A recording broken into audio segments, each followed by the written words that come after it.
আচ্ছা বলেন তো কতবার ডেলি আল্লাহ বলি,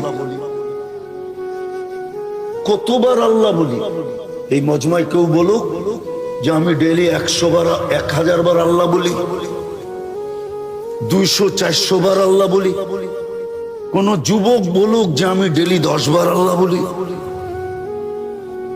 সারা দিন নাফরমানি করি, সারা দিন। কসম খোদার রহমতের ছোঁয়া সংযোগ যদি আমাদের সাথে না থাকতো, তাইলে 1 সেকেন্ড 1 মিনিট বাঁচার ক্ষমতা ছিল না। আপনি আপনাকে বিবেকটা দিয়ে একবার চিন্তা করেন যে আমি আল্লাহ ডেলি ভোগ করি কতটুকু। এই পানিটার দাম কতটুকু? কত দাম এটা? 1 লিটার 40 টাকা না 30 টাকা। যদি পানির দামে অক্সিজেন কিনতে হতো তাহলে ডেলি 16,500 টাকা অক্সিজেনের বিল দিতে হতো। শুধু যদি পার লিটার 30 টাকা কিনতে হতো, ডেলি আমরা 550 লিটার অক্সিজেন নেই।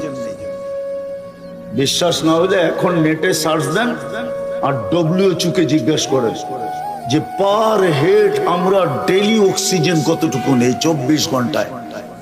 WHO আমার কথাই বলবে 550 লিটার।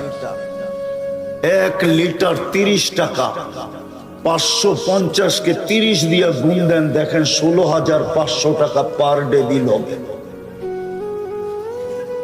রহমতের ছোঁয়া না লাগলে আপনাকে বিনা পয়সায় দিতেছে, তো দিতেছে কি করে? মাসে তো 4,95,000 টাকা বিল হতো পানির দামে কিনলে। পানির দামে 1 পয়সা যদি শ্বাসের বিল হইতো। অথচ আমি রূপগঞ্জে বসা বলতেছি, রূপগঞ্জে, থানা তো রূপগঞ্জ, ঠিক না? হ্যাঁ, বাংলাদেশের প্রথম সারির শিল্পপতি যমুনার মালিক আমাদেরকে শিখায়া গেছেন করুণা লগ্নে 2020-এ স্বাভাবিক শ্বাসের দাম কত, স্বাভাবিক শ্বাস নেওয়ার দাম কত শিখায়া গেছিলেন। উনি ডাক্তারের টিমকে বলছিল, চায়নার ডাক্তারের টিমকে, যখন ভেন্টিলেটর চলতেছিল, যে আমাকে স্বাভাবিক শ্বাস নিতে দাও, এন্টার কোম্পানি আমি তোমাদের নামে লেখা দিব। পেপারে আছে, পেপারে। ওনারা জানে পেপারে আসছে। পার শ্বাসে যদি 1 পয়সা বিল নিতেন তাহলে পার ডে 1600 টাকা বিল দিতে হতো। আমরা 1,60,000 বার শ্বাস নেই, ছাড়ি আর নেই 1,60,000 বার। 1 পয়সা 1,60,000 পয়সায় 1600 টাকা হয়। মাসে 48,000 টাকা বিল দিতে হতো। রহমতের ছোঁয়া যদি না লাগতো, রহমত যদি আমার সাথে সংযুক্ত আমাদের সাথে না হইতো, তাহলে কোনদিন আল্লাহ আমাদেরকে শ্বাস নিতে নিতেন না। 24 ঘন্টা না ফরমানি, আর শ্বাস নিবে আল্লাহ। ওই আল্লাহ যিনি পাওয়ারফুল। আল্লাহ তো দৃষ্টি আকর্ষণ করছে, আমার পাওয়ার দেখবি। আল্লাহ পাওয়ার শোনাইছে, ওয়াযাতু আমরি আলাস সামাওয়াতি ফাস্তাকাল্লাত। আমি হুকুম অর্ডার রাখতে দেরি, আকাশ স্থির হইতে দেরি করে নাই। শুধু হুকুম দিয়ে দাঁড় করায় দিছি। 6টা 7টা সাবআ সামাওয়াতিন তিবাকা, একের থেকে একটার পর একটা 7টা। আবার দূরত্ব কতটুকু? 500 বৎসরের রাস্তা। মোটা কতটুকু? 500 বৎসরের রাস্তা। একটা আরেকটার সামনে বড় কত? প্রথমটা দ্বিতীয়টার সামনে দুনিয়ার বাংলাদেশের কোন বিশ্বকাপ খেলার কোন ফুটবল মাঠ নাই, নাই, নাই। বলুক, জিজ্ঞাসা করেন তো আছে কিনা? আছে?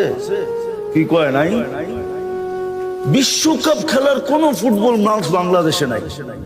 কেননা বিশ্বকাপ যেখানে হবে ওটার জন্য 2 থেকে 2.5 লক্ষ কমসে কম ধারণ ক্ষমতা হইতে হবে, দর্শনার্থীর ধারণ ক্ষমতা হইতে হবে। নাই, দুনিয়ার সবচেয়ে বড় মাঠের মধ্যখানে ফুটবলটা রাখলে মাঠের তুলনায় ফুটবলটা যেরকম ছোট, প্রথম আকাশটা দ্বিতীয়টার সামনে এরকম ছোট, দ্বিতীয়টা তৃতীয়র সামনে, তৃতীয়টা চতুর্থের সামনে, চতুর্থটা পঞ্চমের সামনে, পঞ্চমটা ষষ্ঠের সামনে, ষষ্ঠটা সপ্তমের সামনে। চলেন আপনাদের একটু সাত আকাশের উপরে ঘুরায় নিয়ে আসি। ফাওকা সাবঈ সামাওয়াতিন বাহার, 7 আকাশের উপরে সমুদ্র প্রবাহমান।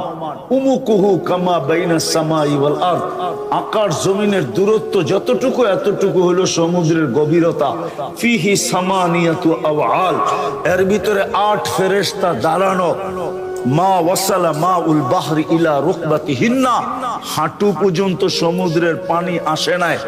2 জনের দূরত্ব হলো 50 আলফা সানা, 50,000 বৎসরের রাস্তা।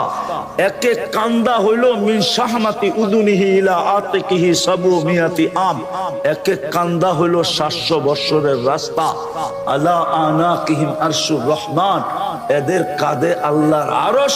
আর কোরআন বলে ওয়াকানা আরশুহু আলাল মা, আল্লাহর আরশ পানির উপরে। শুধু হুকুম দিয়ে দাঁড় করায় দিছে। উনি হলেন আল্লাহ, শুধু আকাশ না। বাকি হাদিস লম্বা, ওয়াদাতু আলাল আরদি ফাস্তাকাররাত, আল্লাহ বলে জমিনের উপরে